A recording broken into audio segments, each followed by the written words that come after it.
Look at that. It's almost blooming. It's really, really close.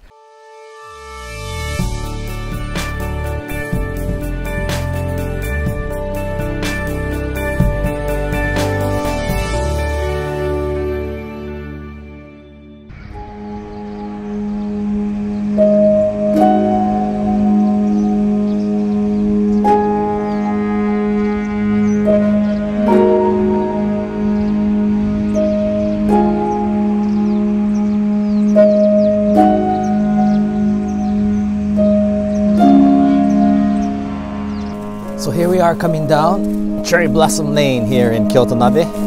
As you can see, some of the trees are already starting to bloom and others are still in their bud stage.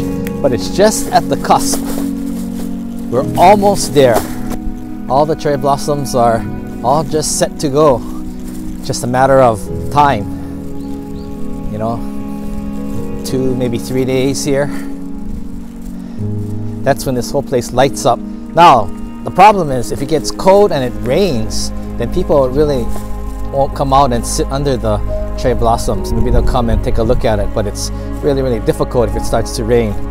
You know, these are already half blooming. But just when you go to full power, mankai as it is called, it's still unknown yet. And the farther we get away from the downtown area, it seems to be more or less blooming. Maybe there's more hot air because of the cars and things, I don't know, or the exhaust that makes the trees closer to the roads and downtown, you know, already blooming. These are still in more of their bud stage, as you can see. So I'm sitting here. Here is cherry blossom tree row, and as you can see, it's this side is still, a lot of them are in dormant stage yet. I was on my way back from the supermarket and the chiropractor, and I thought I'd come and check. So I stopped by, I drove up and down. There's a long line of these cherry trees. A lot of places in Japan, like in Kyoto and different areas, along the rivers, they planted cherry trees. So it's beautiful when the cherry blossoms are in full bloom. But here in Kyoto Nabe, Kyoto, it's probably a good maybe 3 days yet, I'm guessing. Today is warm. It's about let's see, 15 degrees centigrade, you know, and so it's warm, about 60 degrees Fahrenheit, but it was cold last night and the temperature is supposed to drop again tonight, as well as it's supposed to rain tomorrow. So it's hard to say, you know, when it's going to actually be in full bloom. In Tokyo, the news said last night that it was in full bloom yesterday and probably today. So they're having their mankai. You know, it depends on, you know, where you live in Japan geographically, and as it gets warmer and warmer, the cherry blossom, you know, the movement like a wave goes across up the archipelago. But usually Kyoto is after Tokyo. So we're still here waiting. We hope to see, you know, people will come, and you know, there's not that many places to sit here in Kyoto Nabe, but you know, they'll sit along here along the grass areas. You know, they'll bring their little onigiri. This is not a real picnic, and they'll eat here along the way, you know, and watch just the cherry blossoms. In the background, you can hear we call senden ka. Senden means advertisement, and ka is car. Senden ka, and it's one of the most noisiest urusai things there are in Japan. And in a country that is known for being no meiwaku, this is really the meiwaku.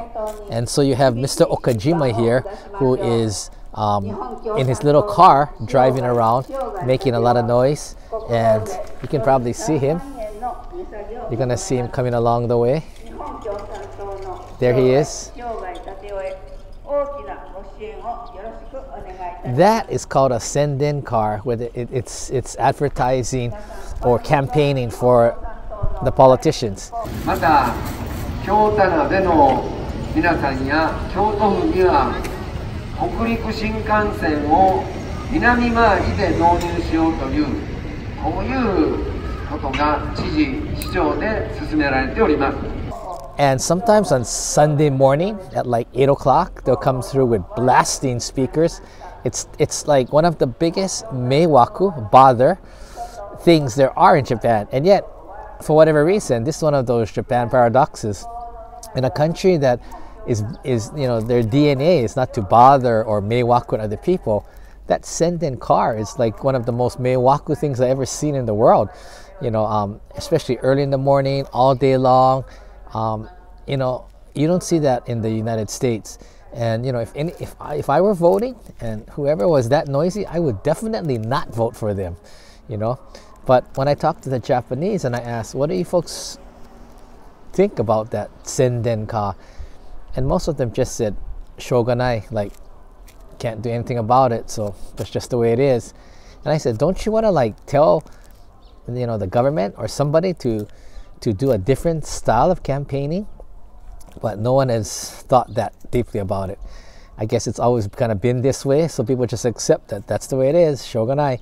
But to me, it's like really a rude, disruptive thing. And campaign season, it's crazy. In the city, they're at the large stations, standing on the top of their vehicles, or they have little stages, or sometimes they're standing on top of their custom-made cars, trucks that they can stand on, and blasting the speaker, which is super loud. But I don't know, I just don't get it. That's one of those paradox things. Like, in the country that's known to be kyotsukao, to worry about other people's feelings and not bother people, the senden ka is totally opposite of that. It's the most major meiwaku I've ever seen. So again, that's one of those things I go, I guess I'm missing something again. Even after being in Japan 25 years, the no meiwaku country, you got the biggest meiwaku on those senden cars. Probably another maybe 3 days, 4 days, which would be just after the weekend, because today's Friday. I think in the city, in Kyoto City, it's probably about the same time.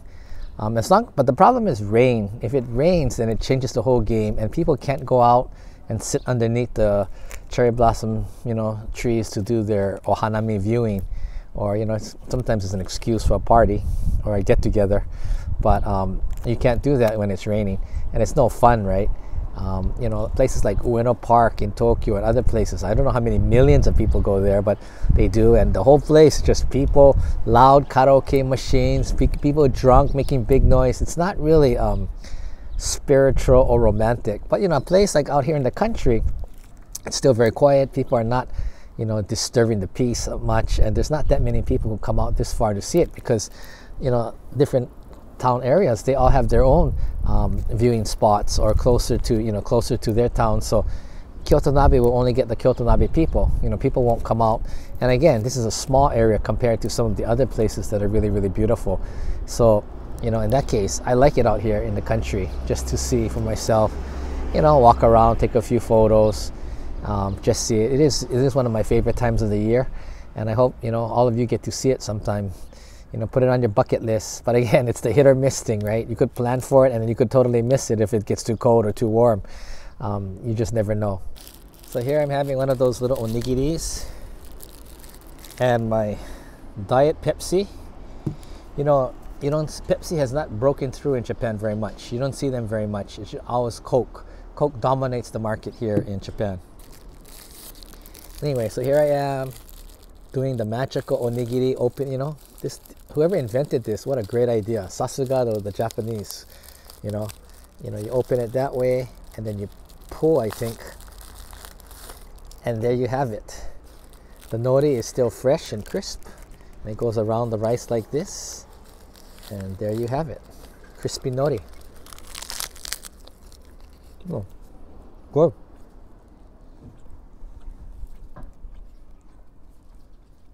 This is salmon flavored. So this and my Diet Pepsi here is kind of my lunch. Japanese would never eat Coke or Pepsi and rice together. That's like breaking one of the cardinal sin rules. You do not eat certain combinations. Like in Hawaii, we eat everything like mixed plate, right? Everything all mixed up, different foods from different places and countries. But in Japan, there's certain rules.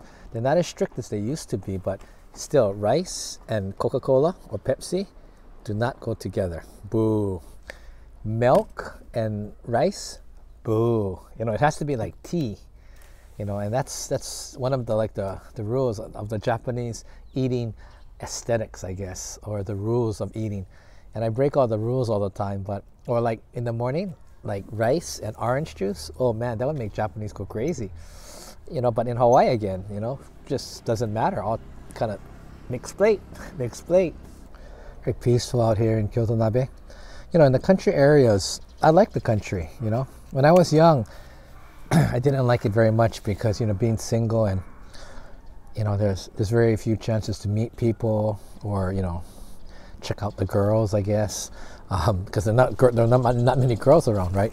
And you're limited to whoever lives in the town. So it was hard at the beginning, but now as you get older, I like it's more peaceful. People are nice, honest, safe.